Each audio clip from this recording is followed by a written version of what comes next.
লোকে আমাদের তুই বলতেই বেশি ভালোবাসে। আমরা তো আদিবাসী, দেশবাসী না, আমরা উপজাতি।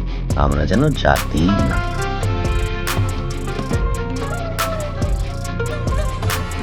কেজি করে চাল পাই, 4 কেজি করে আটা পাই, আর কিচ্ছু পাই না। আমাদের চোখে ধুলো দেওয়া খুব সোজা, কারণ আমরা নিরক্ষর, SC ST OBC। ওবিসিদের নতুন লিস্টে ওবিসি এ, ওবিসি বি গুলিয়ে ফেলে সরকাররা। এর ফলে যারা আসল ওবিসি তার এই অধিকার থেকে বঞ্চিত হচ্ছে।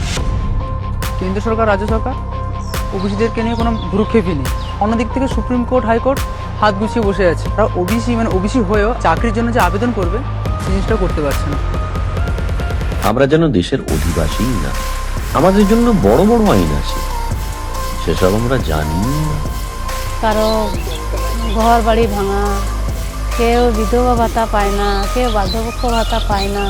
আমাদের চোখে ধুলো দেওয়া খুব সোজা, কারণ আমরা ওবিসি, মূর্খ ওবিসি। মা বাবারা কাজ করে, বাচ্চাদেরকে সঙ্গে করে নিয়ে যেতে হয় মাঠে, তাহলে লেখাপড়া শিখবে কী করে? গরিব মানুষের ঘরে শিক্ষা পৌঁছায় না। যত যাই করি আমাদের লোকে তুই বলবে, বড়জোর তুমি বলবে, কিন্তু আপনি কখনোই বলবে না।